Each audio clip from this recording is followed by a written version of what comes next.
இந்த கூடியுள்ள நேரத்தில் ராமாயணத்தில் வரக்கூடிய அஸ்வமேத யாகம் என்ற ஒரு திருக்கதையை இப்போது அறிவை பாடல். நான் வாழக்கூடிய இந்த திருக்கதையில் யாரும் சொல் குற்றம் ஒரு குற்றம் எந்த குற்றங்கள் இருந்தாலும் உங்கள் பெற்றவர்களை குற்றம் செய்தால் இப்படி மன்னித்து அறிவீர்கள், அதுபோல என்னையும் என் குழுவினரை மன்னிக்க வேண்டும் என்று தாமையுடன் கேட்டுக்கொள்கிறேன். ராமருடன் இருக்கிறதையே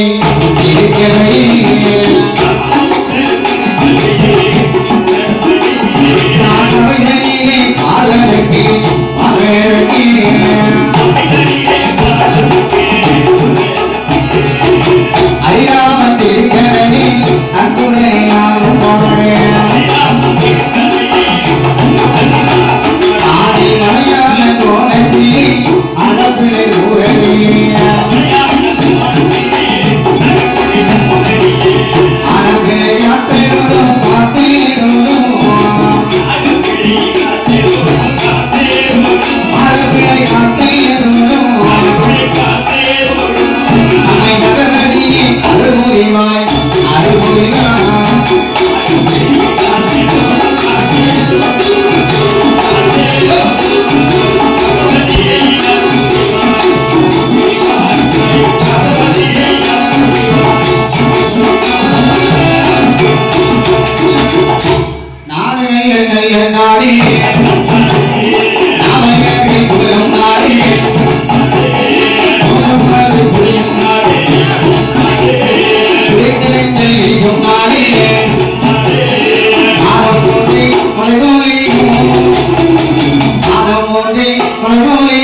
கட்டி போரடித்தால் மாறாத சென்னை என்று யானை கட்டி போரடிக்கக்கூடிய நாடு இருக்கிறார். அயோத்திமாவில் பட்டினம் என்று சொல்லக்கூடிய தேசம். அதில் சூரியகுல தோன்றலாக அதிராம மூர்த்தி ஸ்ரீராம் பிராட்டியும் இருவேரும் அந்த நாட்டை ஆண்டு வருகின்றார்கள். அந்த அயோத்திமாவில் பட்டினத்தில் மக்கள் எல்லாம் ரொம்ப சந்தோஷமா இருக்கிறார். அங்கே இருப்பவர்கள் அடுத்த இடத்திலே இறப்பவர்கள் யாரு? பிச்சை கேட்கிறார்கள். அந்த யாசகம் இருப்பவர்கள் யாசகம் கேட்பவர்கள் என்று பிரிவே கிடையாது.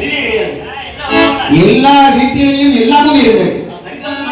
எல்லாரும் ராத்திரி போய் பிச்சை கேட்க மாட்டாங்க, கடன் கேட்க மாட்டாங்க, எதுவுமே கிடையாது. உண்மை பேசுபவர் பொய் பேசுபவர் என்று பேதமும் கிடையாது. எல்லா மக்களும் நல்லவர்களாக இருந்தார்கள். அந்த அயோத்திமாவில் காரணம் என்ன? அதை ஆட்சி பண்ணியது அதிராமமூர்த்தி.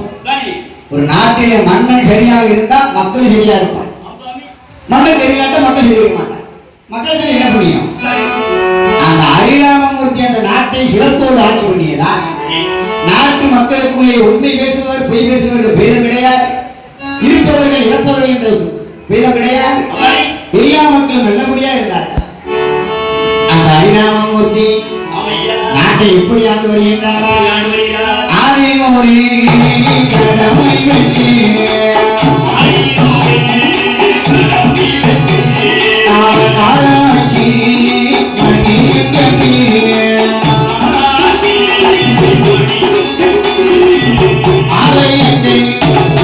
அத்தனையும் ஆறுகாலே பூஜை செய்தி தன்னுயிரை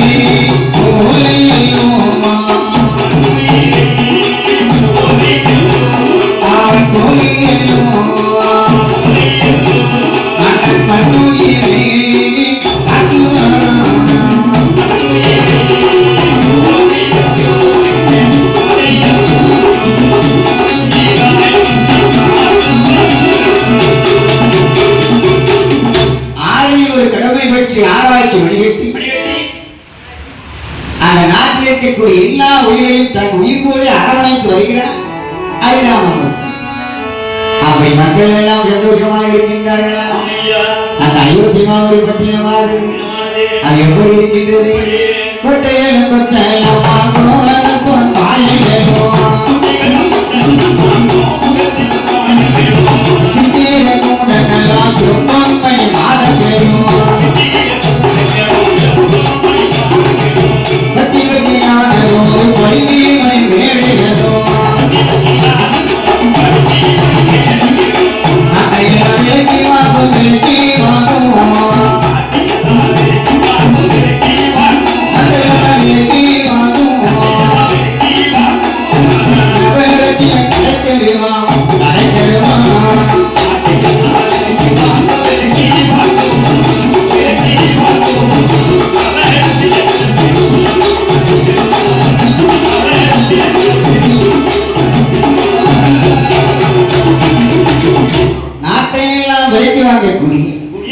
நகரத்தின் கடைத்தெருவில் எக்கச்சக்கமாக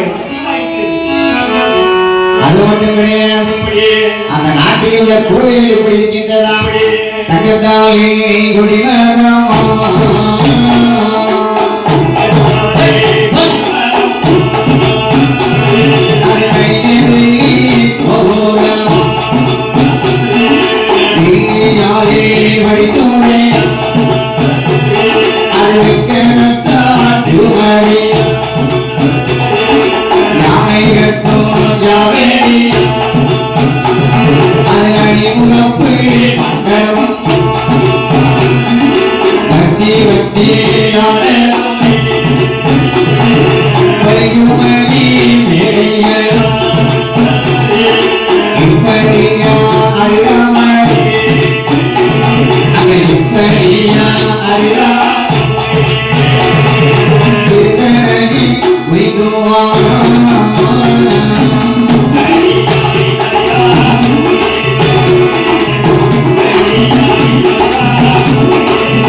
வெங்கடத்தினார் திருமதி கலங்கிய கல்வியிலே புரியல் என்று அரிராமமூர்த்தி அந்த நாட்டை சீரும் சிறப்போடு ஆண்டு வருகிறார். அந்த அயோத்திமாவை பட்டினத்தில் 14,000 தெருக்கள் இருக்கின்றன. 14,000 தெருக்கள். அந்த 14,000 தெருக்களையும் காவல் காப்பதற்கு 20,000 தலையாளிகள். அவர்கள் எத்தனை பேர்? 20,000 தலையாளிகள் இருக்கிறார். அந்த 20,000 தலையாளிகளும் 14,000 தெருக்களில் சென்று காலையிலே சென்று மாலையிலே திரும்பி அந்த நடப்பதை எல்லாம் அரிராமமூர்த்திக்கு மாலையை செய்விக்க வேண்டுமா? அப்படி சொல்லவில்லை என்றால் அந்த தலையாளிக்கு ராமத்துவம் பிடித்து விடுமா? அப்படி அந்த தலையாளிகள் 2 பேர் அங்கு வண்ணான் தெருவாக இருக்கக்கூடிய சலவை தொழில் செய்யக்கூடிய தெருவுக்கு போகிறார்களா? அவர் எப்படி செல்கிறார்கள்? தலமாத்தி வழி நடந்து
செய்யக்கூடிய அந்த வண்ணார் தெருவுக்கு வருகிறார்கள். அப்படி வரும்போது அந்த தெருவிலே ரசகமாடன் என்று சொல்லக்கூடிய வீட்டிலே ஒரு அறிவியல் சட்டம் நடக்கிறது. அது என்ன நேரமா? இரவு பொழுது முடிய போகுது. அவர் அந்த நாட்டையெல்லாம் சுற்றிவிட்டு அந்த வண்ணார் தெருவுக்குள்ளே 2 தலையாளிகள் வருகிறார்கள். அங்கே ரசகமாடன் மயிலம்பூமாள் என்று சொல்லக்கூடிய இருவர். என்ன பேரு? ரசகமாடன் மயிலம்பூமாள். அந்த 2 பேர் வீட்டில் ஒரு கலக சத்தம் கேட்கிறார். அப்ப 2 தலையாளிகள் யோசிக்கிறார், நம்ம அரிராமமூர்த்தி ஆட்சி பண்ணக்கூடிய நாட்டில் எல்லோரும் சந்தோஷமா மட்டும்தானே இருப்பாங்க. இந்த வீட்டில் ஏதோ கலக சத்தம் கேட்குது, என்னன்னு தெரியல என்று பக்கத்தில் இருந்து கேட்டுக்கொண்டு இருக்கிறான். அந்த ரசகமாடன் தன் மனைவியான மயிலம்பூமாளை என்ன சொல்றான்? அந்த மயிலம்பூமாளையோட வழக்கம் காலையிலே சென்று அந்த நாட்டில் உள்ள எல்லா தெருக்களிலுமே அழுக்கு துணிகளை வாங்கி வருவது வழக்கம். அவர் குலத்தொழில் இருந்தானே, எல்லா தேடியும் அழுக்கு துணியை வாங்கி வந்து வெளுத்து கொடுப்பது குலத்தொழில். அப்படி அந்த மயிலம்பூமாளை காலையிலே சென்று எல்லோரு வீடுகளிலும் செலவை அந்த அழுக்கு துணிகளையும் சாப்பாட்டு கஞ்சியையும் வாங்கி வந்து கொண்டிருக்கிறார். அவ்வளவு 7 மாதம் கர்ப்பிணியா இருக்கிறார். எல்லா வீடுகளும் சுத்தி கொஞ்சம் இழப்பாருங்களே.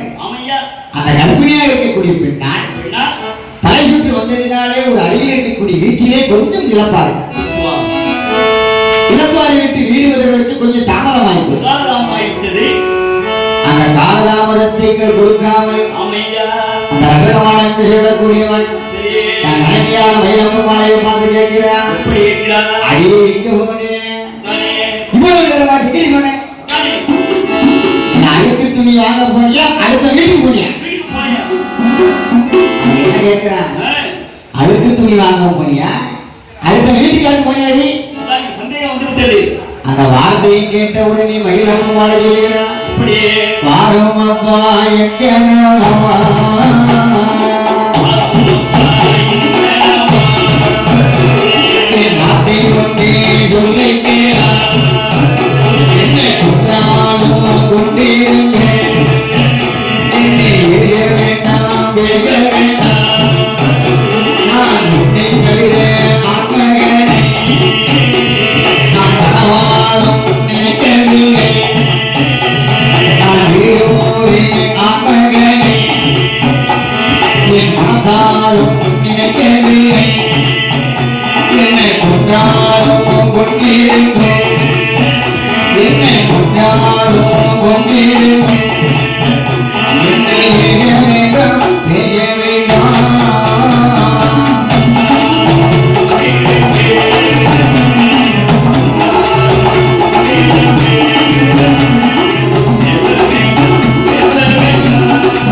சொன்னா என்னை கொன்னாலும் கொண்டு போட்டிருக்கு.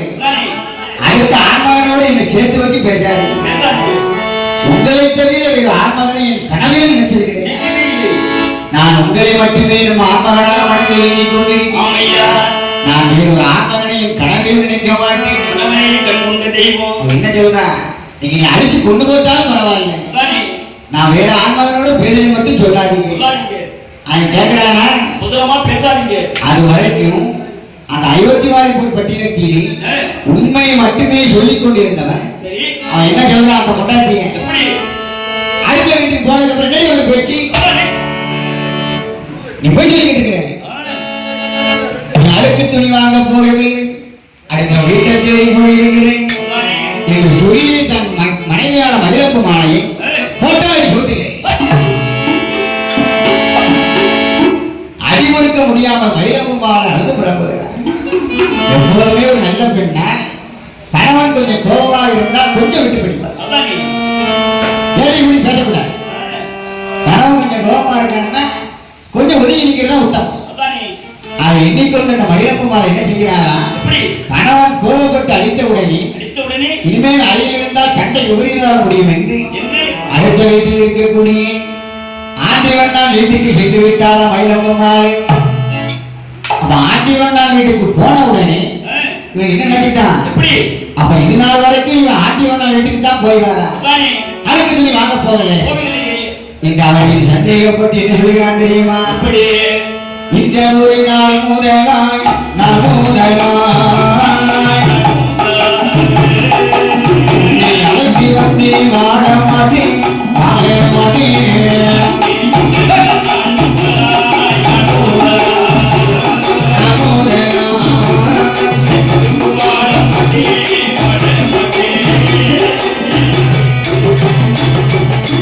அடுத்த வீடு போனவளே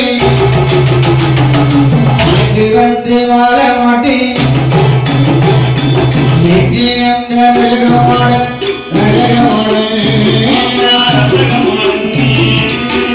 அவன் எடுத்து வைக்கும் வேலையிலே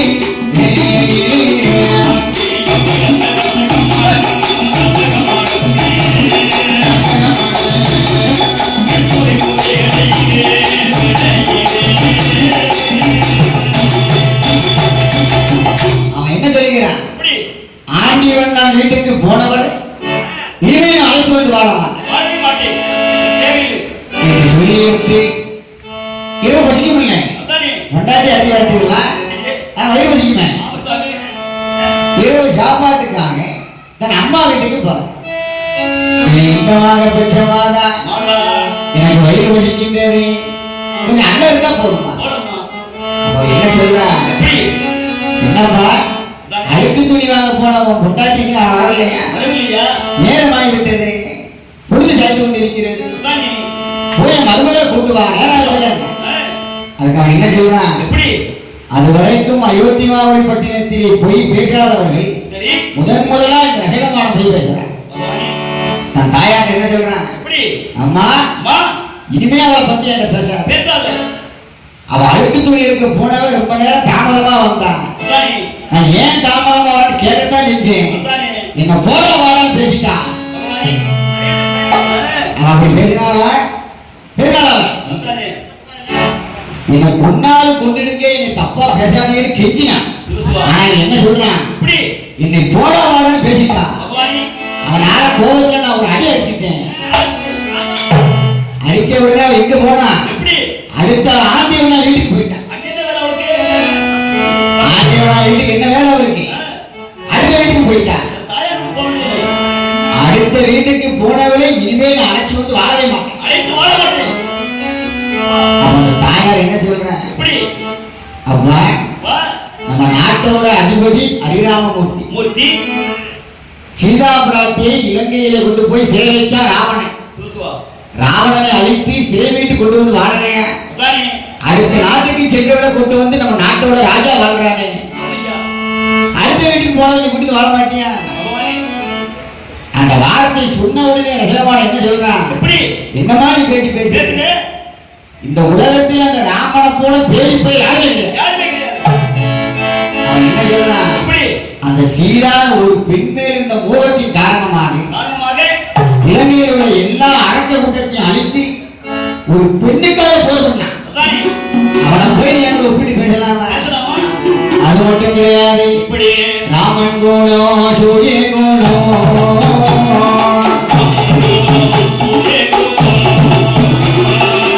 கோலமோ சூரிய கோலம் சூரிய கோலம் ஏற்குமம்மா சூரிய கோலம் ஏற்காலம்மா அந்த ராமனை போல் வேடிக்கொண்டே உலகத்திலே பார்த்தேன்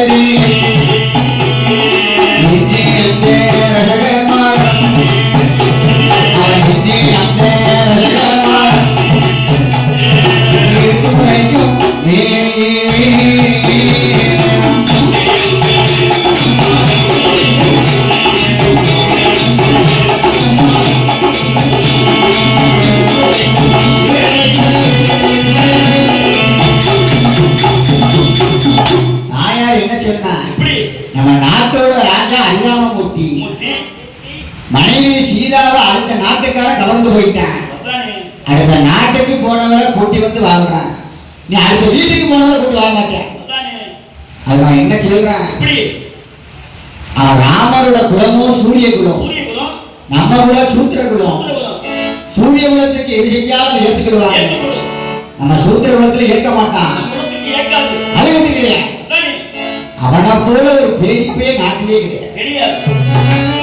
அந்த சீதை என்ற ஒரு பெண்ணின் மீது மோகம் கொண்டு பெண்ணுக்காக இலங்கை மாநகரை அழித்தவன் அந்த குழுவை.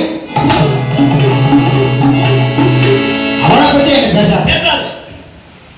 இங்க நடப்பது எல்லாம் அந்த இரண்டு தலையாயும் கேட்டுக்கிட்டே இருக்கான். அந்த கண்களில் ரத்த கண்ணீர் வழிந்து கொண்டிருக்கிறது. இது எப்படி நாம் அலிராமமூர்த்தியை போய் சொல்லுவோம்? சொல்லாம விட்டால் ராமத்துவம் பிடித்துவிடும். என்ன செய்வது என்று தெரியாமல் ரெண்டு பேரும் கேட்டுக்கிட்டே இருக்கிறான். அவன் இருக்கக்கூடிய மயிலம்புமாலை ஆண்டிவனாக இருக்க என்ன செய்கிறார்? தன் தகப்பனாரிடம் கேட்டு அலுவலகத்தை கொண்டு சொல்கிறாராம்.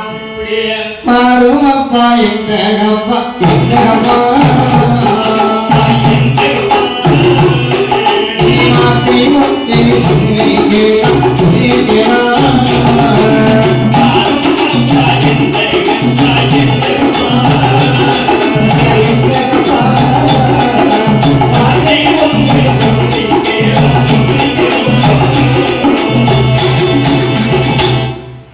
அவன் நடப்பதையெல்லாம் அந்த மகிழம்புமாலை தன் தகப்பனாருக்கு சொன்னான். அப்பா, நான் அழுக்கு துணி வாங்கி வருவதற்கு தாமதமாகிவிட்டது. என் கணவனார் என்னை அடுத்த வீட்டுக்கு போனேன் சொல்லி அழைத்து விட்டார். இனிமேல் இந்த உலகத்திலே நான் உயிர் வாழ வேண்டுமா என்ற அலுவலம் செய்யறான். அப்ப தகப்ப என்ன சொல்றான்? அம்மா ஒண்ணு கவலைப்படாது. நம்ம இனத்தினத்தார்கள் எல்லாம் கூட்டி நாளைக்கு ஒரு பஞ்சாயத்து வைப்போம். அந்த பஞ்சாயத்து பேசி உன்னை எப்படியாவது கணவனாக சேர்த்து வச்சிருக்கேன் என்றால் என்ன சொல்லியிருந்தானா? அஞ்ச வேண்டாம், அழகே வேண்டாம், அழகே வேண்டாம்,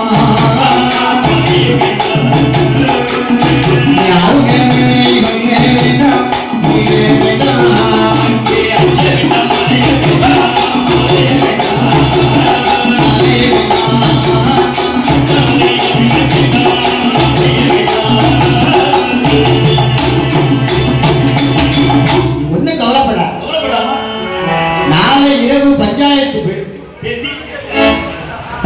வைத்து உன் கணவனை சேர்த்து வச்சிருந்தேன்.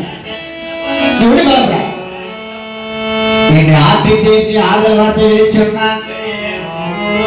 நீ இரண்டு காவலாளிகளும் இங்கு நடப்பதையெல்லாம் கேட்டுக்கொண்டு மறுநாள் காலையிலே அரிராமமூர்த்தியின் அரண்மனைக்கு போறாங்க. அந்த அரிராமமூர்த்தி அரண்மனைக்கு சென்று ராம பகவான் தன் அதிகாரியத்தில் அமர்ந்து கொண்டு 20,000 காவலாளிகளையும் பார்த்துக்கிட்டு இருக்கிறார். எல்லாரும் சந்தோஷமா இருக்கிறார். இந்த வண்ணார் தெருவுக்கு சென்ற 2 காவலாளி முகத்திலே மட்டும் சோகம் வைக்கிறதா. அதை பார்த்த உடனே என்ன செய்யறார்? அப்பா, இந்த அரிராமமூர்த்தி கையிலே கோதண்டம் இருக்கும் வரைக்கும் யாருக்கும் கவலைப்பட வேண்டாம். யாருக்காக நீ பயந்துட்டு இருக்கீங்க? ஏன் உங்க முகத்தில் இந்த சோகம் வைக்கிறீங்க? என்ன சொல்லுங்க. அப்ப 2 காவலாளிகள் அரியாமூர்த்தியை வணங்கிக் கொண்டு என்ன வார்த்தை சொல்லியிருந்தார்கள்? வாரும் ஐயா ராஜமன்னா,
அனுப்ப வேண்டுமா?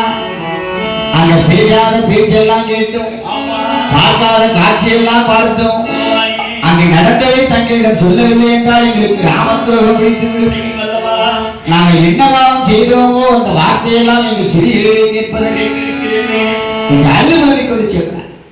அங்க நடந்ததையெல்லாம் ஆதி முதல் அந்தமாக சொன்னான் காவலாளி. அப்ப அரியாமூர்த்தி என்ன சொல்றார்? அப்பா அவனு தவறாக சொல்லலை, நடந்ததான் சொல்லியிருக்கிறாங்க. அந்த ராவணன் சீதையை சிறை வீட்டி போனா அந்த சீதைக்காகத்தான் அந்த ராவணனை மட்டும் அழித்தோம். அந்த அழைத்த கூட்டத்தையே அழித்தது யாருக்காக? சீதைக்காக. அதுதான் சொல்லியிருக்கிறேன், தப்பா எதுவும் சொல்லல, சந்தோஷமா போயிடுவாங்க. அஞ்சு இரவு சீதாபிராட்டியோடு அரிராமமூர்த்தி பஞ்சநகத்தை நித்திரை செய்யும் போது சீதாபிராட்டி ஆழ்ந்து நித்திரை இருக்கின்றாராம். அப்ப என் பெருமானான அந்த அரிராமமூர்த்தி மெதுவாக அந்த கட்டிலை விட்டு இறங்கி பஞ்சாயத்தில் நடக்கக்கூடிய வண்ணார் தெருவிற்கு போக வேண்டும் என்று யோசிக்கிறார். என்ன செய்கிறார் தெரியுமா? வண்ணாருட தெருவதிலே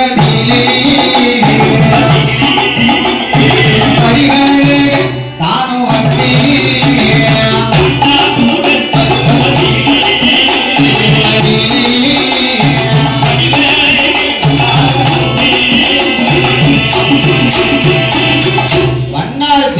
அரிராமமூர்த்தி ஊர்காக்கும் ஒரு காவலாளி போலே ஒரு வேஷம் போட்டு அவங்க தெருவில் இருக்கக்கூடிய ஒரு குட்டிச்சுவத்து ஓரத்தை நிற்கிறார்.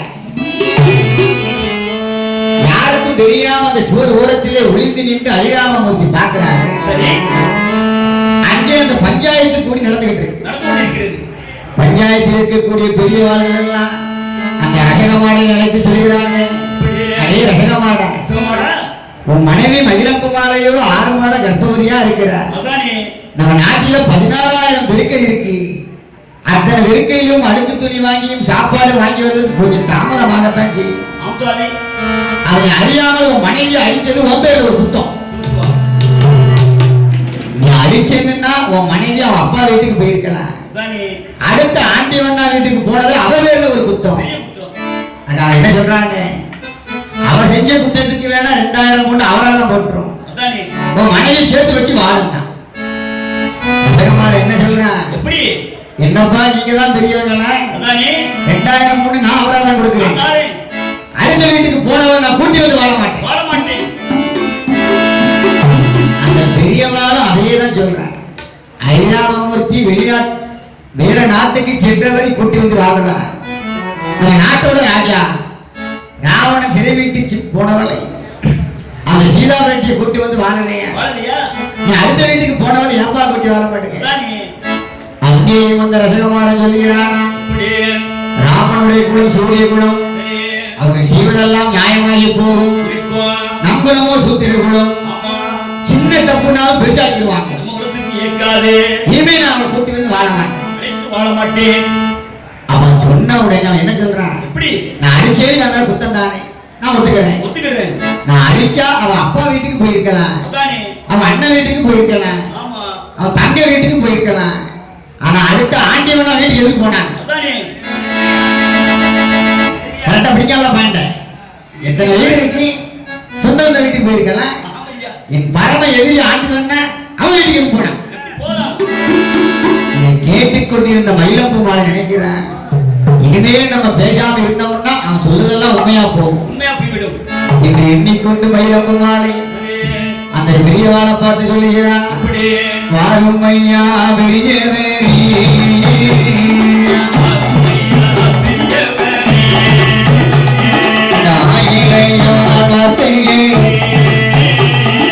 அண்ணனோட வீடு என்றான், அது 5 வீடு போல வேணும். என் தங்கையோட வீடு என்றான், அது 6 வீடு போக வேண்டும். என் மாமனோட வீடு என்றான், அது 8 வீடு போக வேண்டும். அந்த மயிலம் போவான், அது எங்கே அந்த மயிலம்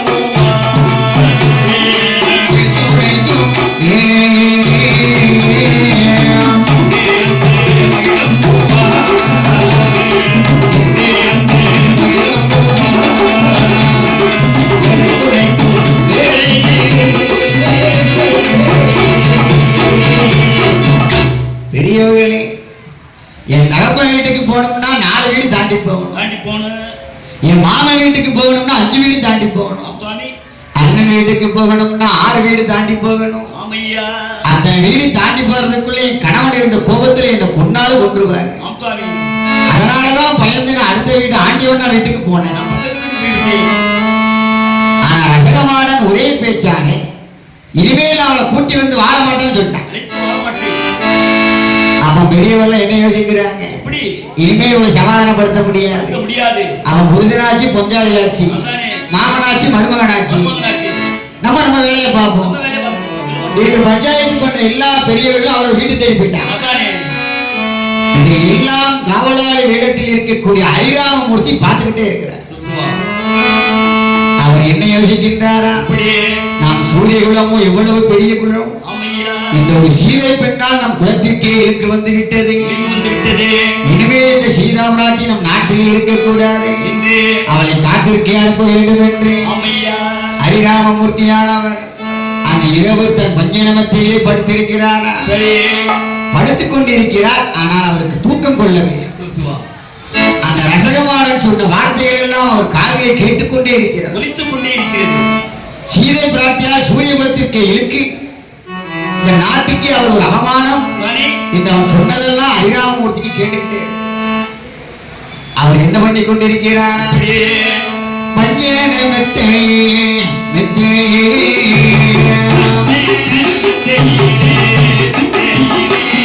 அவர் படுத்துறங்கி கொள்ளும் போது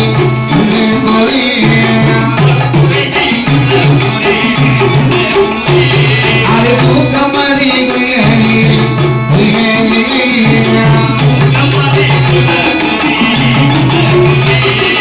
உறக்கமதி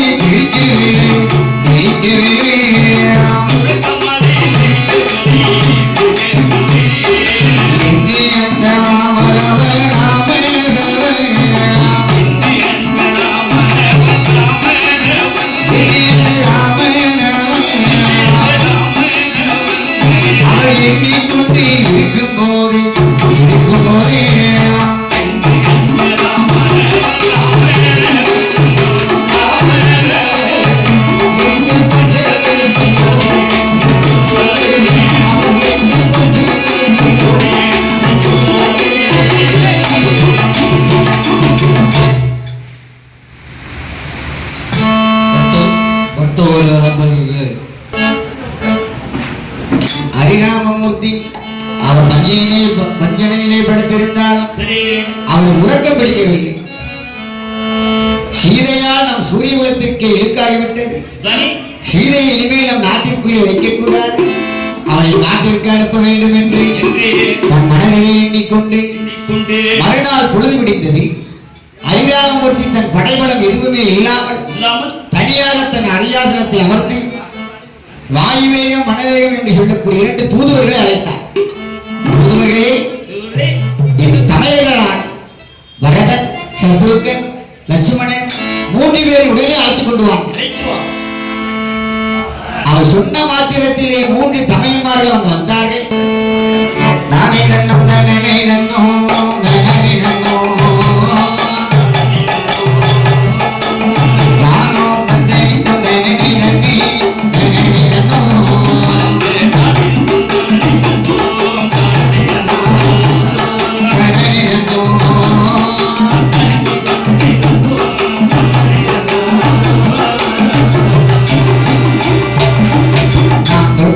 திருக்கதையை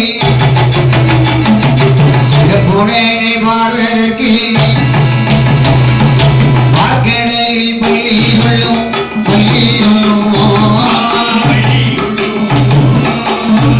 பரந்தாமன் அருள்வான்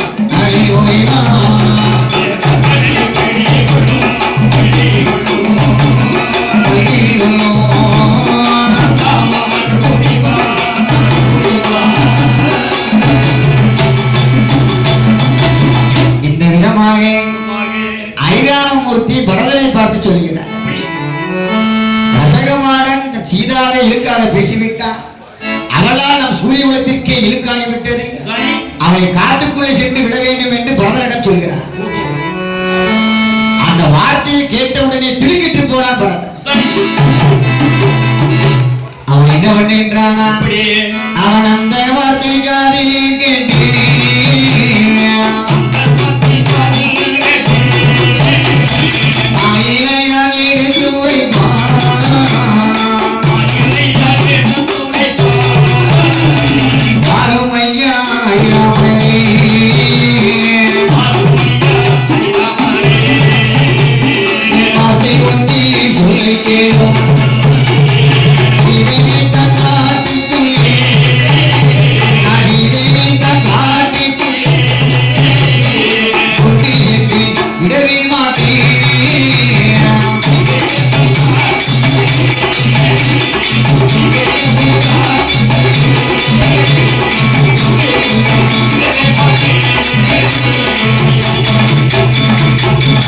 ராமமூர்த்தி, நீ என்ன வார்த்தை சொல்லிட்டீங்க? முன்பொரு காலத்திலே 14 ஆண்டு காலம் அது சீதா பிராட்டியானவன் காட்டுக்குள்ளே கஷ்டப்பட்டுக்கிட்டு இருந்தான். இப்ப மறுபடியும் அவளை காட்டுக்குள்ளே அனுப்புறீங்களே, என்னால் இது முடியாது. அது வரைக்கும் ராமரின் ஒரு வார்த்தையும் தட்டாத பரதன் அந்த முதலாக ஒரு வார்த்தையை நிராகரிச்சுட்டான். என்னால் முடியாது. இரண்டாவதாக ஹரிராமமூர்த்தி உடன்பிறவா சகோதரனான லட்சுமணனை பார்த்து கேட்கிறான். நம்ம லட்சுமணா, நீயாவது மதுரையை கொண்டு போய் காட்டுக்குள்ள விட்டுருவியா? அது லட்சுமணன் என்ன சொல்றார், அந்த இலங்கையில் மேகநாதன் என்ற இந்திரஜித்தோடு போர் புரிந்த உடல் வழி எனக்கு இன்னும் போகவே இல்லைன்னா லட்சுமணன் என்ன சொல்றான், இலங்கையிலே மேகநாதன் என்று சொல்லக்கூடிய இந்திரஜித்தோடு போர் புரிந்த உடம்பு வழி எனக்கு இன்னும் போகவில்லை. உடம்பெல்லாம் காயமா இருக்கு, என்னால போக முடியாது. ராமபுரான் யோசிக்கின்றார். லட்சுமணனும் தன் வார்த்தையை மீறிவிட்டாரே என்று மூன்றாவதாக சத்ருக்கனை பார்த்து கேட்கிறேன். சத்ருக்கனும் அதே வார்த்தையை சொல்லி நிராகரித்து விட்டான். 3 தமையன்மார்களும் தன் வார்த்தையை கேட்கவில்லை என்று ஹரிராமமூர்த்தி என்ன செய்கிறார் தெரியுமா, வாழையடு வாழை கையிலெடுத்து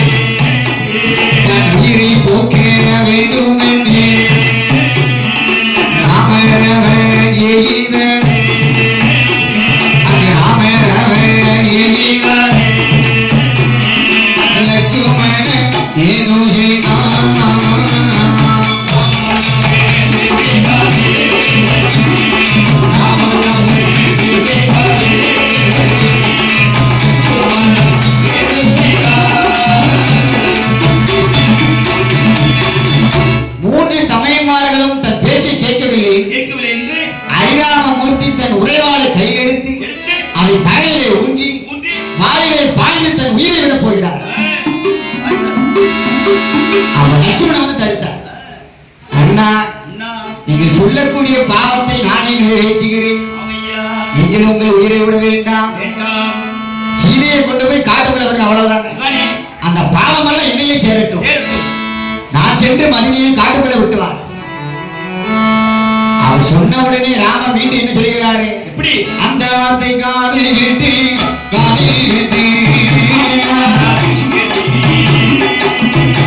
ஐராமன் ஏதை சொன்னான், ஏதை சொன்னான்.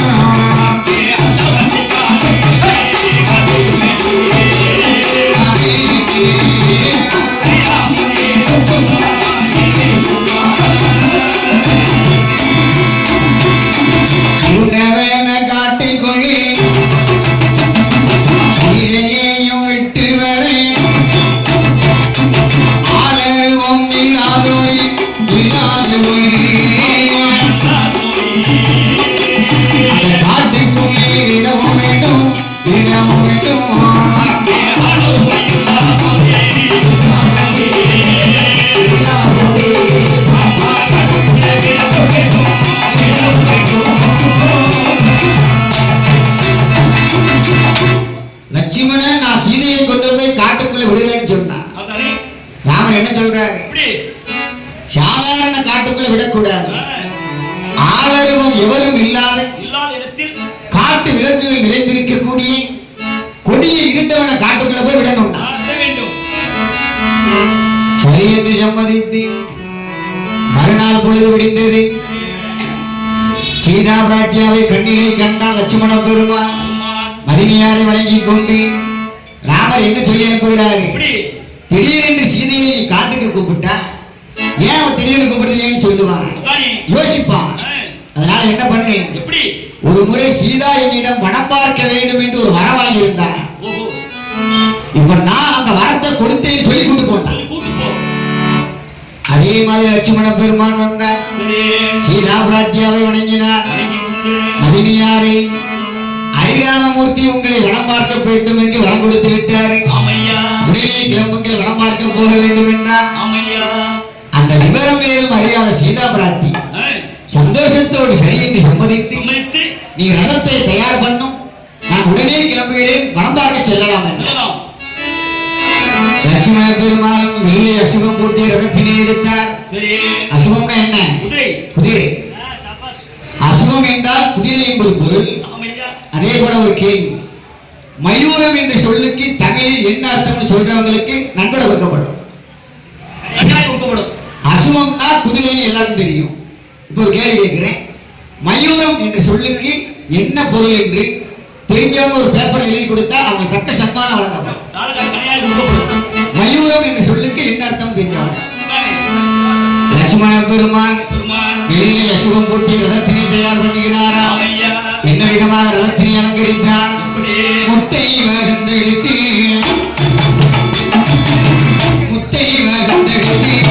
முத்தக்கால் நட்டுகிறார். பவளம் வகந்தெடுத்து பந்தக்கால் நட்டுகிறார். வாழை மர தோரணங்கள் வகை வகையாய் அலங்கரித்து மாவிலை தோரணங்கள் வண்டி எல்லாம் அலங்கரித்தான்.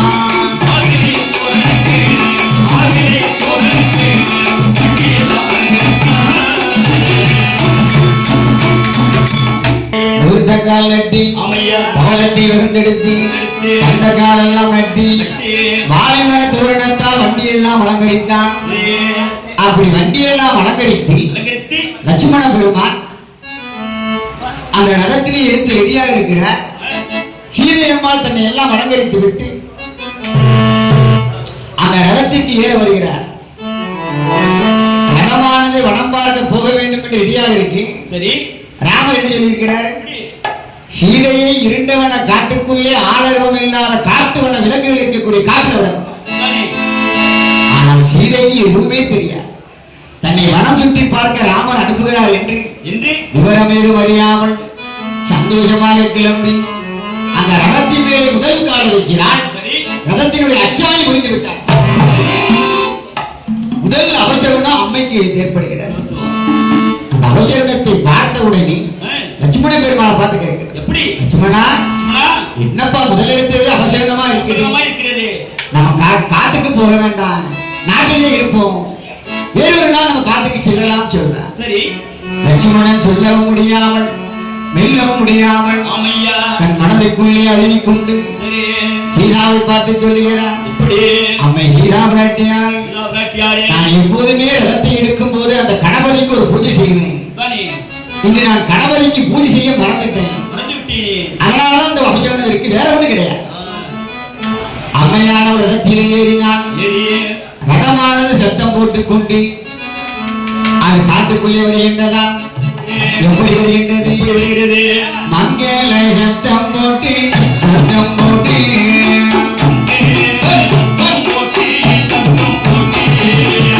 சத்தம் போட்டு அது காட்டுக்குள்ளே வருவதப்பா வருவதப்பா.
அப்படி வரும்போது பலவிதமான அவசரங்கள் அம்மைக்கு தெரிய வருகிறதா?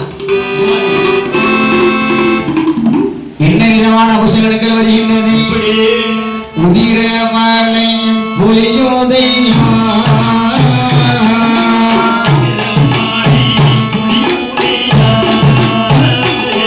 அவன் பலரோதையா அந்த ஆந்தை நின்று அலறிடுவான்.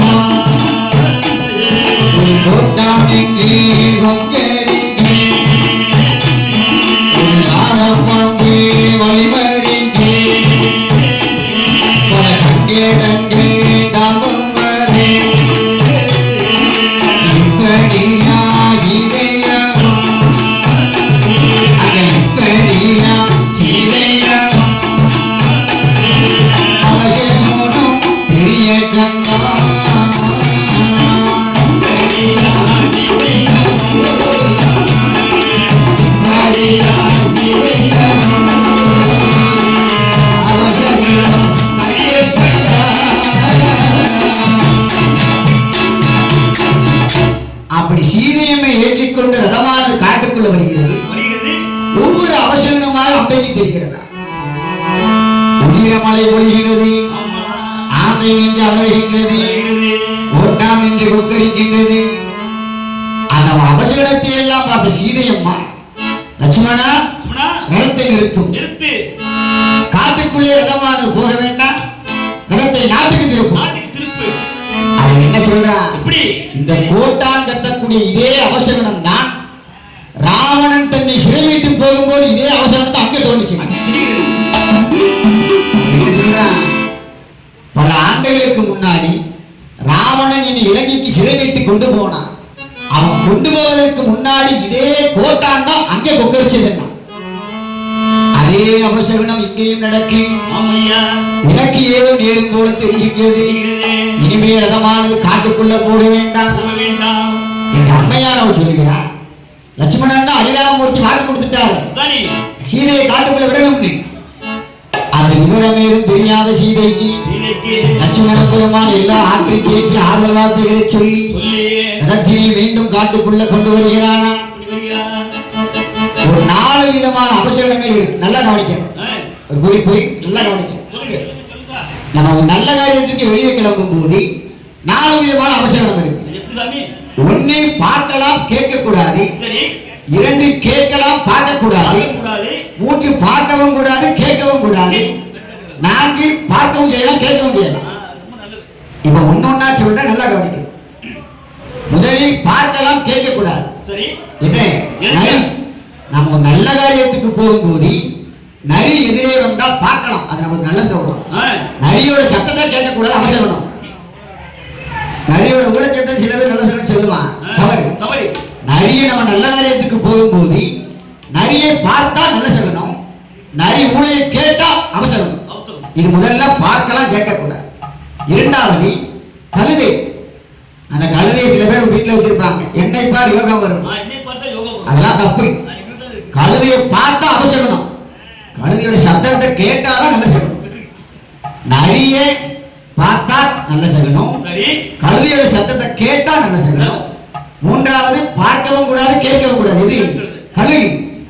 கழுகை நம்ம எங்கேயாவது போகும்போது, எல்லா காரியத்துக்கு போகும்போது அதை பார்த்தாலும் அவசரம், அதோட சத்தத்தை கேட்டாலும் அவசரம். கடைசி பார்க்கவும் செய்யலாம், கேட்கவும் செய்யலாம். கருடால், அந்த கருடனை போகும்போது பார்த்தாலும் நமக்கு நல்ல சகனம், கருடோட சத்தத்தை கேட்டாலும் நல்ல சகனம். கும்பாபிஷேகம் நடக்கும்போது நம்ம வானில பார்த்திருக்கலாம், கருட பகவான் வலம் வருவது, அதெல்லாம் பார்த்தாலும் ரொம்ப புண்ணியம், அதோட சத்தத்தை கேட்டாலும் புண்ணியம். அதெல்லாம் இந்த மாதிரி விஷயங்களை தெரிஞ்சுக்கிறேன். அப்படி பலவிதமான அவசரங்கள் சீதைக்கு தெரிகின்றது. சீதையை ஏற்றிக் கொண்டு ரதமான இரண்டவன காட்டுக்குள்ளே போகும்போது சீதைக்கு என்ன நடக்கின்றது தெரியுமா?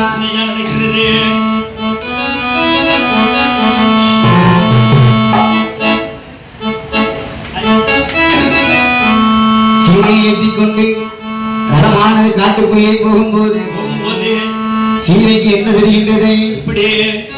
பூர்வே ஜென்மம் பிறந்ததையா,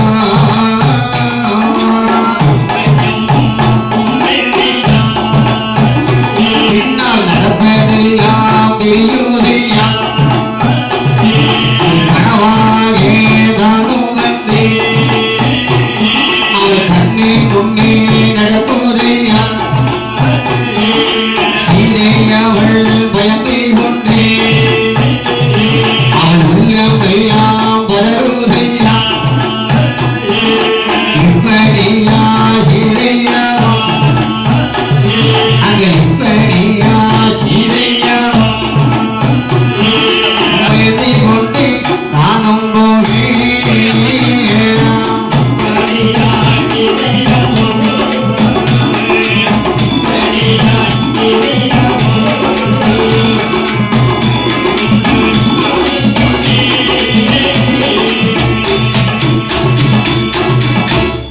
மயூரம் என்ற சொல்லுக்கு ஒரு வார்த்தை சொல்லியிருந்தேன்.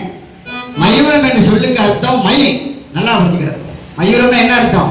மயில். முருகப்பெருமானை மயூர வாகனன்னு சொல்லுவாங்க. முருகனுக்கு மயூர வாகனன்னு ஒரு அர்த்தம் உண்டு. அதுக்கு என்ன அர்த்தம்? மயில் வாகனம் தான் மயூர வாகனம். சரியான விடை சொன்ன அன்பருக்கு வாழ்த்துக்கள். அவர் பேர் என்ன? ராமமூர்த்தி. ராமமூர்த்தி. ராமமூர்த்தி என்பவர் மயூரம் என்ற சொல்லுக்கு சரியான பதிலை சொல்லியிருக்கிறார். ஹரிராமமூர்த்தி. அவருக்கு ஒரு நல்லவர், ஒரு வல்லவர். ஆம்.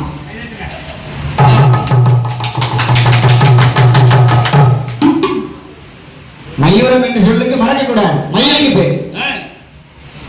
அப்படி சீதை பிராட்டியானவள் அந்த ரதத்திலே காட்டுக்குள்ளே சென்று கொண்டிருக்கிறான். அவளுக்கு என்ன நடக்கின்றது?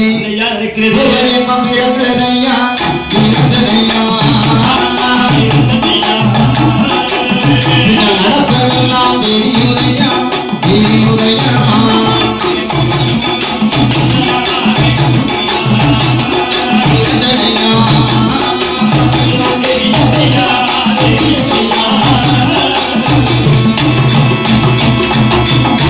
அம்மைக்கு பூர்வ ஜென்மம் பிறந்து பின்னால் நடப்பதெல்லாம் தெரிகிறதா? அதை அறிந்த உடனே அம்மையானவள் லட்சுமணனை பார்த்து சொல்லுகிறார், லட்சுமணா, ரதத்தை நிறுத்தும். இனிமே ரதம் காட்டுக்குள்ள போகக்கூடாது, நாட்டுக்கு திருப்பும். லட்சுமணனோ இருண்டவன காட்டுக்குள்ள வந்துட்டான். ரதத்தை விட்டு மெதுவாக கீழிறங்கி லட்சுமணன் அழுது உழம்பி அந்த தரையிலே படுத்து அழுது கொண்டிருக்கிறான்.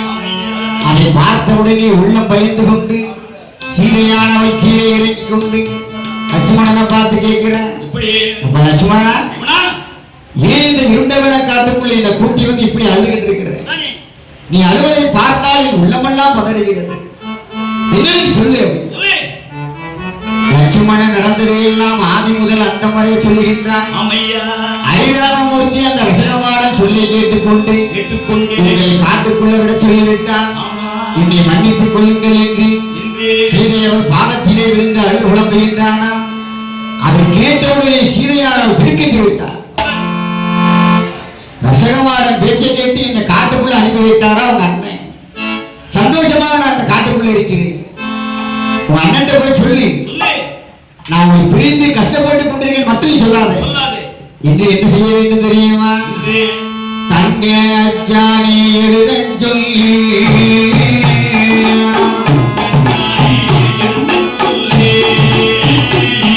அந்த பட்டயத்தை எழுதச் சொல்லி சீதையவள் வெண்கொடியா 6 மாத கர்ப்பம் என்று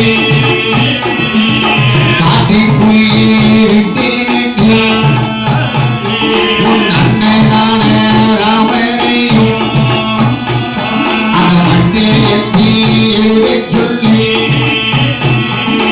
என்று அந்த சீதையா அங்கே என்று அந்த சீதையா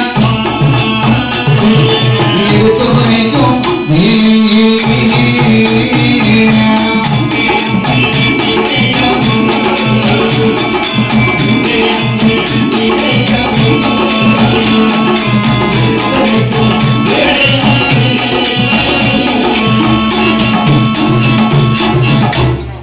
அம்மை சீதை என்ன சொல்லுகிறான்? லட்சுமணா, சொன்னா உன் அண்ணன் சொன்ன மாதிரியே நான் காட்டுக்குள்ள இருக்கிறேன். ஐராமமூர்த்தியை பிரிந்து நான் அணுவளவும் கஷ்டப்பட்டேன் என்று சொல்லாத. தானே என்ன சொல்லணும்? எப்படி 6 மாத கர்ப்பமாக இருக்கக்கூடிய சீதாவை இருண்டவன காட்டுக்குள்ள விட்டே சொல்லு. சொல்லு. தங்க பட்டயத்தை எழுதிக்க சொல்லு. தானே 6 மாத கர்ப்பமாக இருக்கக்கூடிய சீதாவை இருண்டவன காட்டுக்குள்ளே விட்டு வந்து விட்டேன் என்று தங்க பட்டயத்தை எழுத சொல்லு ஆமா என்று சொல்லிவிட்டு சீதையானவள் காட்டுக்குள்ளே 6 மாத கர்ப்பமாக இருக்கிறார். இருக்கிறார். காட்டுக்குள்ளே தன்னந்தனியா போய்கிட்டு இருக்கிறார். அப்படி போய்கொண்டிருக்கும் போது மனதுக்குள்ளே என்ன எண்ணுகின்றாள்? எப்படி எண்ணுகிறது? இந்த உயிரை தன்னாலே உயிர் விட்டால் அது பாவம், தன் உயிரை தன்னை எடுக்கக்கூடாது, தானே அது ரொம்ப பாவம். ஆ, அப்ப என்ன செய்யணும்? நல்லா கேட்டுக்கிடுங்க. காட்டு விலங்கு இருக்கக்கூடிய இடத்திற்கு போகலாம். யானை பார்த்தால் நம்மை விழித்துக் கொண்டு விடும், ஆமா நாம் சந்தோஷமாக இந்த உடலை விட்டு சென்று விடலாம் விடலாம். என்று எண்ணிக்கொண்டு அந்த சீதையானவள் மலையானை இருக்கக்கூடிய அந்த யானைக்கு அருகே செல்கிறாளாம். அந்த யானையானது சீதாபிராட்டியை பார்த்து என்ன செய்கின்றது தெரியுமா? எப்படி?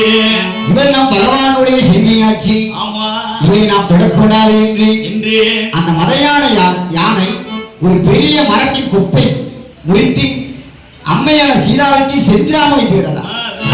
வீசிக்கொண்டு ஆமா அதை பார்த்தவுடனே சீதை யோசிக்கிறார், எப்படி? இந்த யானை நம்மளை கொல்லாது கொடுக்கு தானே என்று எண்ணிக்கொண்டு அவள் எங்க செல்கிறாள் தெரியுமா? இங்கே ஒட்ட நல்ல பெருநடையும் பெருநடையும் அவள் ஓடி வரா சீதையவள் சீதையவள்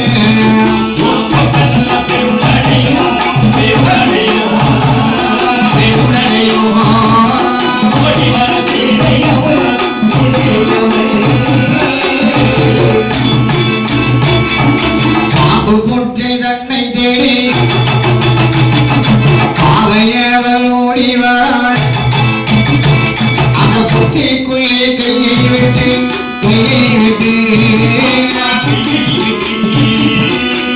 நான் உயிரை வாய்க்க வேண்டும் என்று வேணும் என்று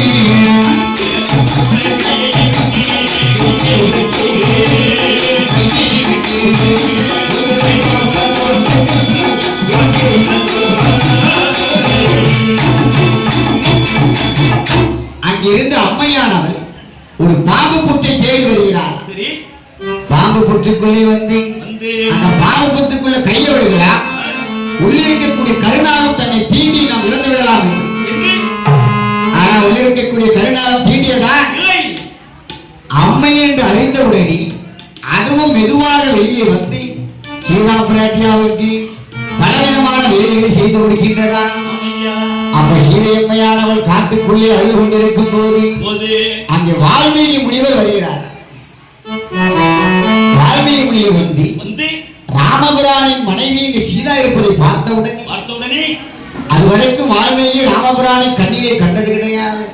யோசிக்கிறார், எப்படி சீதா பிராட்டி இந்த காட்டுக்குள்ள இருக்கிறார், இவரை நாம் பத்திரமாக பாதுகாத்து வந்தால் ராமபிரானை தரிசிக்கக்கூடிய பாக்கியம் நமக்கு கிடைக்கும். இதை எண்ணிக்கொண்டு அந்த வால்மீகி முனிவர் சீதா பிராட்டியை அழைத்து தன் ஆசிரமத்திலே தங்க சொல்கிறார். அப்ப சீதையம்மை அந்த முனிவரை பார்த்து சொல்லுகிறார். என்ன வார்த்தை சொன்னாலும் எப்படி முனிவரையா முனிவரையா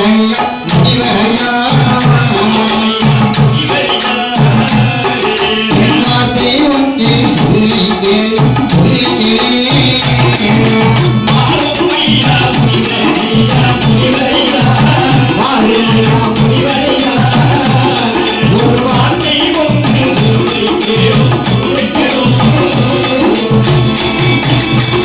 ஒரு வார்த்தை கர்ப்பமாக ஆயிரையால் நான் இருக்கேன். கர்ப்பவேதனை வந்திமானம்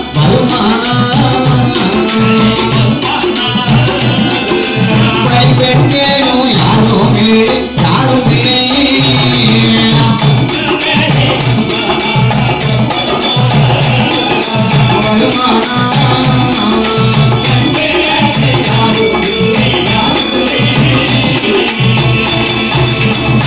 சீதையம்மா என்ன சொல்றான், முனிவரே நான் இப்ப 6 மாத கர்ப்பமாக இருக்கிறேன். நிறை மாத கர்ப்பம் வந்து நான் கர்ப்ப வேதனையில் இருந்தால் எனக்கு பணிப்பெண்கள் எவருமே இல்லை இந்த காட்டுக்குள்ள, நான் என்ன செய்வது என்று அழுது குழம்பும் போது வால்மீகி முனிவர் தர்பை புற்களை எடுத்து தன் தவ வலிமையால் அதை பணிப்பெண்களால் உருவாக்கி கொடுத்தாரா அந்த முனிவர். அந்த பணிப்பெண்களோடு சீதையானவள் அந்த ஆசிரமத்திலே வாழ்ந்து கொண்டிருக்கிறார். ராமபுரானையும் அயோத்தியாபுரி பட்டினத்தையும் மறந்து கொண்டு அந்த காட்டுக்குள்ளே ஆசிரமத்திலே சந்தோஷமாக இருக்கிறாரா. சீதையானவள் அயோத்தியாபுரி பட்டினத்தை சென்றவுடனே அயோத்தியாபுரி பட்டினத்திலே பஞ்சம் வந்து விட்டதா. மாதம் மும்மாறி மழை பொழிந்து வருடம் மும்மாறி பூ விளையக்கூடிய அந்த அயோத்தியாபுரி பட்டினம் எப்போது சீதையவள் அந்த நாட்டை விட்டு சென்றாலும் அடுத்த மறுகிழமை மழை வளம் இல்லாமல் போய்விட்டது. காலமெல்லாம் பஞ்சம், சாப்பாட்டுக்கே ரொம்ப கஷ்டம். அங்க இருக்கக்கூடிய விலங்குகள் எல்லாம் செத்து மடிகின்றன. அதை பார்த்தவுடனே ராமபுரம் ரொம்ப கஷ்டப்படுறார். நம் நாட்டிற்கு பஞ்சம் வந்து விட்டதே என்று அழுது குழம்பிக் கொண்டிருக்கேன். அந்த விஸ்வாமித்திர முனிவர் அயோத்தியாபுரி பட்டினத்துக்கு வரார். அந்த முனிவரை அழைத்து அவருக்கு சரியான ஒரு அரியாசனத்தை அமர்த்தி ராமபுரான் முனிவரை பார்த்து கேட்கிறார், ஐயா முனிவரே, வளம் பொருத்தி இந்த அயோத்தியாபுரி பட்டினம் இப்படி பஞ்சத்திலே அடிபட்டு விட்டது. மக்கள் எல்லாம் ரொம்ப கஷ்டப்பட்டுக்கிட்டு இருக்கிறாங்க, மிருகம் எல்லாம் செத்து மடிந்து கொண்டிருக்கிறது, நாம் என்ன செய்வது என்று தெரியவில்லை. அப்ப முனிவர் என்ன சொல்றார், அஸ்வமேத யாகம் என்ற ஒரு யாகம் வளர்த்தால் எல்லாம் நல்லதே நடக்கும்னு சொன்னார். அஸ்வமேத யாகம்னா என்ன, சுழிசித்தமாக உள்ள ஒரு குதிரையை யாகத்தை வளர்த்து அந்த குதிரையின் நெற்றியில் 5 பட்டயம் இருக்கும். அந்த பட்டயத்தில் என்ன எழுதி இருக்கும், இது அயோத்தியாபுரி பட்டினத்தை ஆட்சி பண்ண கூடிய சூரியகுல தோன்றலாகி ஐராம மூர்த்தியின் அஸ்வமேத குதிரை. இந்த குதிரை எங்கெல்லாம் செல்லுகின்றதோ அந்த நாடெல்லாம் ராமருக்கு சொந்தம். எதிரி நாட்டு மன்னர் எவருக்கு துணிச்சல் இருக்கும் இந்த குதிரையை கட்டி வரும் வீரரை அடக்கினால் ராமர் உனக்கு சொந்தம். என்ன சொல்லி என்ன பட்டம் எழுதி இருக்கும், இது அஸ்வமேத குதிரை தசரதனின் மகனான சூரியகுல தோன்றலாகி ராமருடைய குதிரை. எவருக்கு துணிச்சல் இருக்கும் அந்த மன்னன் இந்த குதிரையை அடக்கலாம் எழுதியிருக்கும். பயந்தவன் எல்லாம் ராமருக்கு கப்ப கட்டணும்.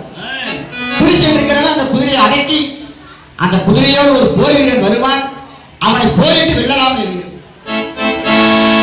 அந்த அஸ்வமேத குதிரையை வளர்த்து குதிரையின் பட்டயத்தில் எழுதிவிட்டு அந்த அஸ்வமேத குதிரையானது காட்டுக்குள்ளே வருகின்றதா. குதிரைக்கு பின்னாடி யார் வருகிறார், சத்துருக்க மன்னன் வருகிறார். சத்துருக்க மன்னன் குதிரையை ரதத்திலே பின்தொடர அந்த அசுவமேத குதிரையால் காட்டுக்குள்ளே வருகின்றன.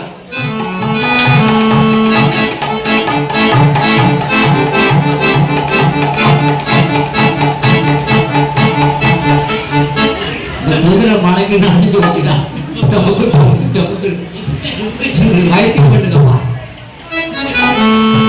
அந்த அசுவமேத குதிரை அயோத்தி மாவரி பட்டினத்தை விட்டு காட்டுக்குள்ள வருகின்றது. என்ன விதமாக? எப்படி வருகிறது? வாயுவேகம் மனவேகமாய்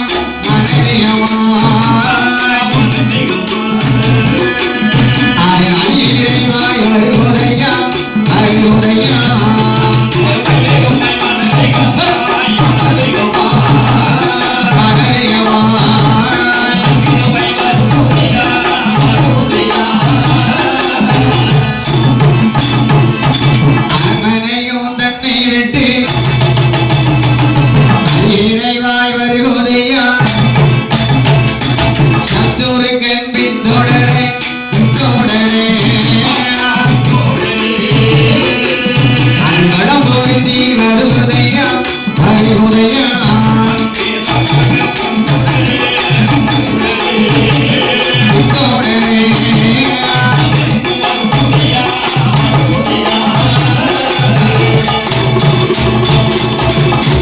அப்படி சத்துருக்க மன்னன் பின்தொடர அசுவமேத குதிரை அரண்மனையை விட்டு அப்படியே வருகின்றது.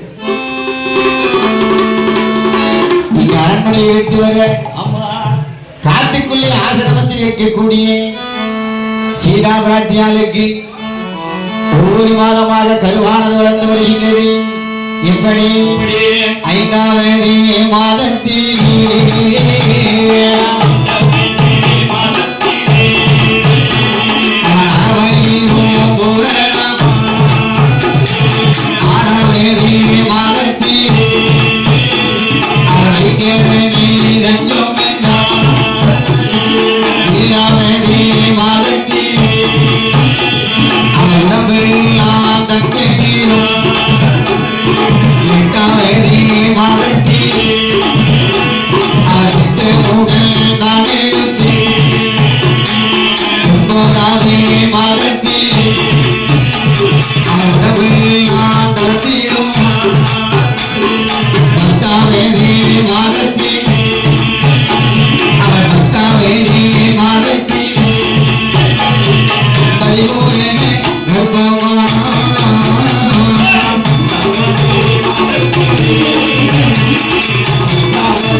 அந்த கருவானது 10 மாதம் பரிபூரண கர்ப்பமடைந்து வாழ்வில் தோற்றி வைத்த பணிப்பெண்கள் எல்லாம் ஒன்று சேர்ந்து பிரசவம் பார்த்து அழகான ஒரு ஆண் குழந்தை பிறப்பித்தார். அந்த அழகான ஆண் குழந்தை எப்படி இருக்கின்றது? கருமை நல்ல திருமுகமா திருமுகமா அது படத்தனே மார்பேரும் மார்பேரும்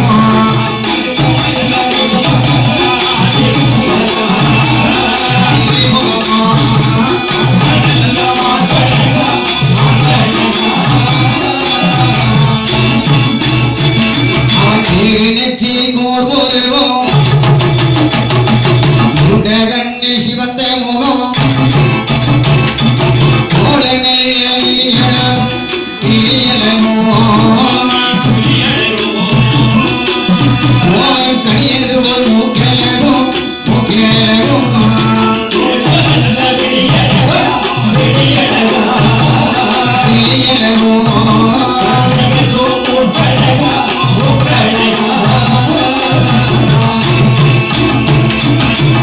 கருமை நிறத்தோடு படர்ந்த மார்பு கோலவில் கோலவில் என்ன குற்றமில்லாத பார்வை குற்றமில்லாத பார்வை கார்மேகம் போலி கருமை நிறத்தோடு அந்த மாய குழந்தை பிறக்கின்றன. நல்லா கவனிக்கணும். சிவபெருமான் மேனி பவளம் போல சிவந்த மேனி, நாராயணர் மேனி கார்மேகம் போல கருமையான மேனி. நல்லா கவனிக்கணும். பகவான் சிவம் சிவப்பு, சரி. நாராயணர் கருப்பு, கருப்பு. லட்சுமி சிவப்பு, சரி. அந்த பார்வதி கருப்பு. ஓஹோ. அந்த காலத்திலே சிவத்தை புடிச்சா கருத்தை போட்டாங்க, என்ன செய்ய? மாத்தி மாத்திட்டாங்க. அமைந்து போச்சு. கைலாசத்திலே சிவன் சிவப்பு, பார்வதி கருப்பு. கருப்பு. சிவத்தை புடிச்சா கருத்தை போட்டாங்க. ஆமா. வைகுண்டத்திலே நாராயணர் கருப்பு, லட்சுமி சிவப்பு. அப்பவே மாறி மாறிட்டார். மாறி மாறி இருக்கிறது.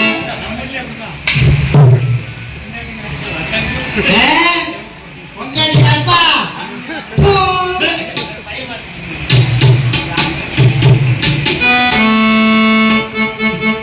அப்படி கருமை நிறத்தோடு அந்த குழந்தை பிறந்தது. சரி.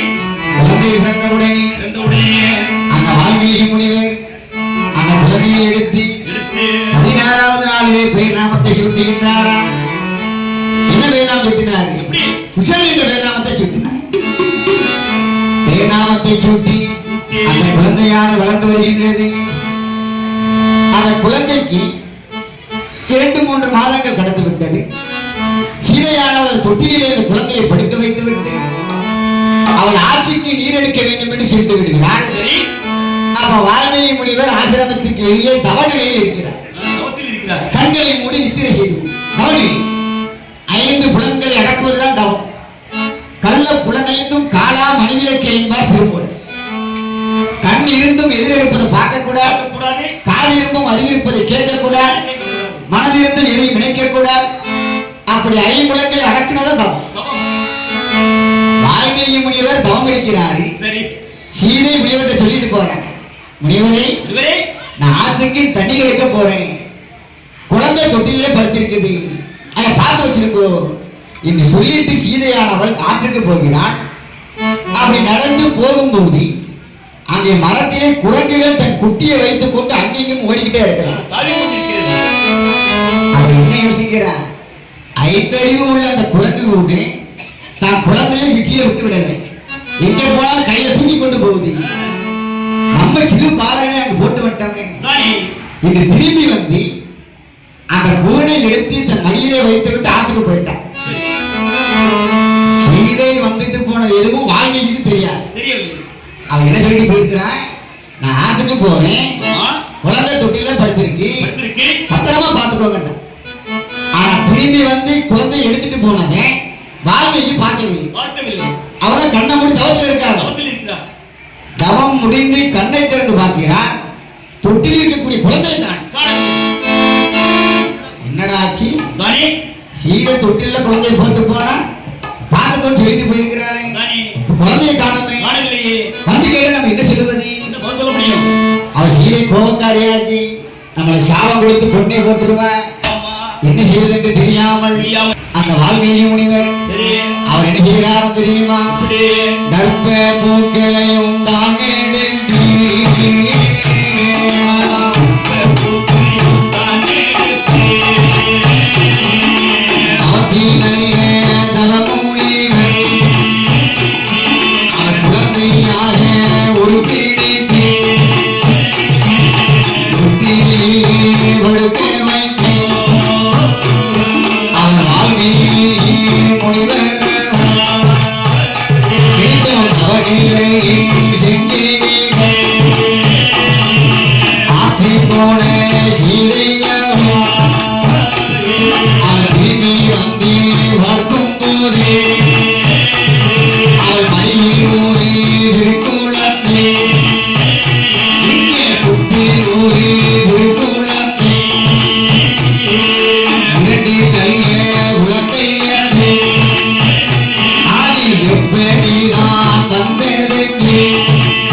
எடுத்து வால்மீகி முனிவர் தன் தவ வலிமையால் அது மீண்டும் ஒரு கருமை நிற ஆண் குழந்தையாக மாற்றிட்டார். அந்த குழந்தையை தொட்டிலே படுக்க வச்சார். அதானே அப்ப ஆற்றுக்கு தண்ணீருக்கு சென்ற சீதை திரும்பி வருகிறார். சரி அவள் பெற்றெடுத்த அந்த குழந்தை தன் கையிலே இருக்கு. இருக்கிறது இந்த தொட்டிலே வந்து பார்த்தா மறுபடியும் ஒரு குழந்தை. ஒரு குழந்தை இருக்கிறது. நம்ம குழந்தையை நம்ம அது கையில எடுத்துட்டு போயிட்டோம். ஆமா தொட்டிலே மீண்டும் எப்படி குழந்தை வந்தது? அதானே எனக்கு தெரியலையே. குழந்தை வந்து விட்டது. எங்க வாழ்க்கையிட்ட போய் கேட்கிறேன், முனிவரே இவரே என் குழந்தை என் கையில இருக்கு, இருக்கிறது. நான் ஆற்றுக்கு நான் கையில கொண்டு போயிட்டேன், அதானே இந்த மறுபடியும் ஒரு குழந்தை இருக்கு, எப்படி வந்தது? எப்படி வந்து புரியலையே. வாழ்க்கையை முடிவு அதை பார்த்த உடனே திடுக்கிட்டு, அதானே சீதா இதா நான் தான் அந்த குழந்தையை காணாமனு என்னோட தவ வலிமையால ஒரு குழந்தையை உருவாக்கி கொடுத்தேன். சரி இனிமே உனக்கு 2 குழந்தை, இவனை லவன் என்று பெயரிட்டு ஆமையா லவ குஷன் 2 பேரையும் அற்புதமாக வளர்த்து வருகின்றார்கள். அந்த லவ குஷன் 2 குழந்தைகளும் ஆமா வால்மீகியின் ஆசிரமத்திலே வால்மீகியை குலகுருவாக இருந்து அந்த குழந்தைகளுக்கெல்லாம் கல்விகளை பயிற்று கொடுக்கின்றார்கள். ஆமையா அந்த குழந்தையானது எப்படி வளர்ந்து வருகின்றது? வளர்ந்து வருகிறது. ஒரு வயதாம் இருவயதாம் இருவயதாம்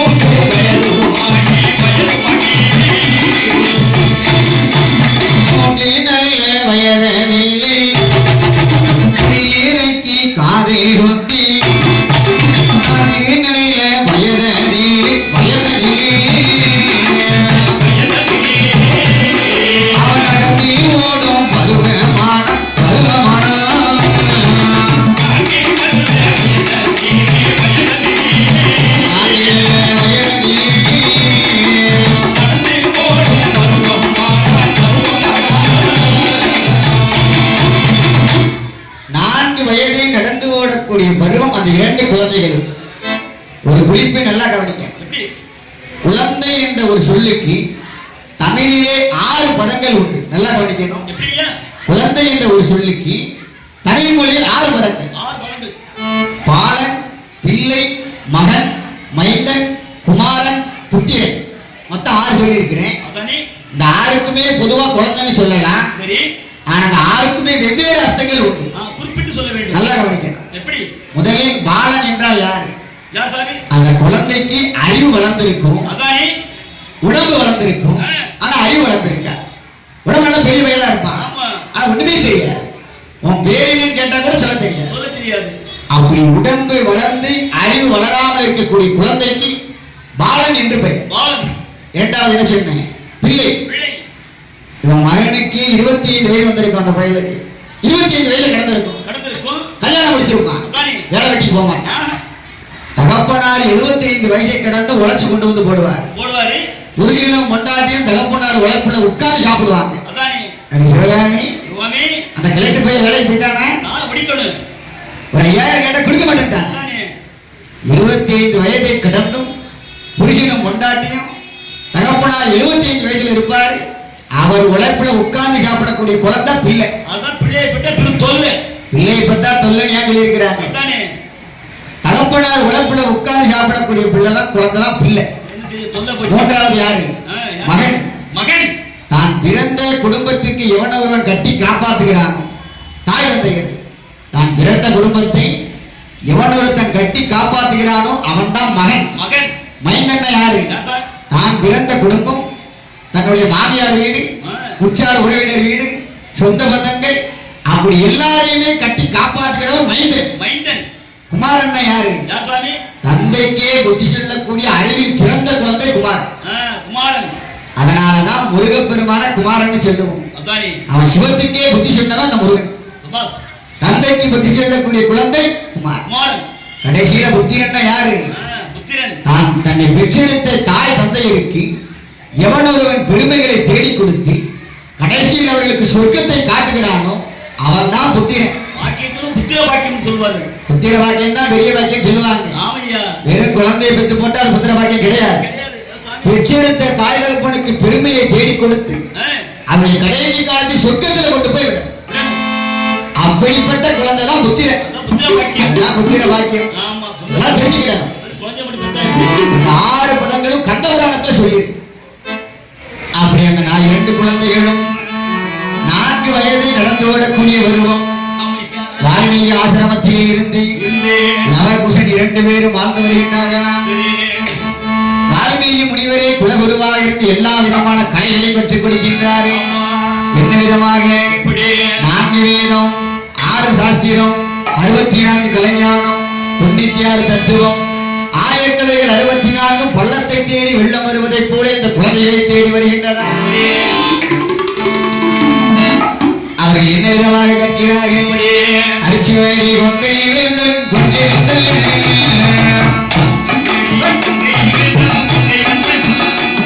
அவன் அன்னில் வீராயின் சுவனி சுவனி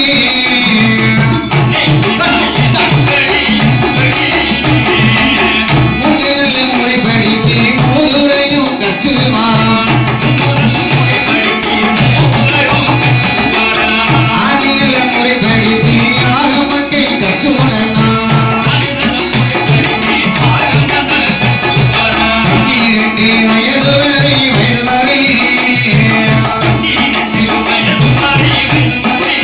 12 வயது வரை அவன் வழியிலே படித்து வாரான் படித்து வாரான்.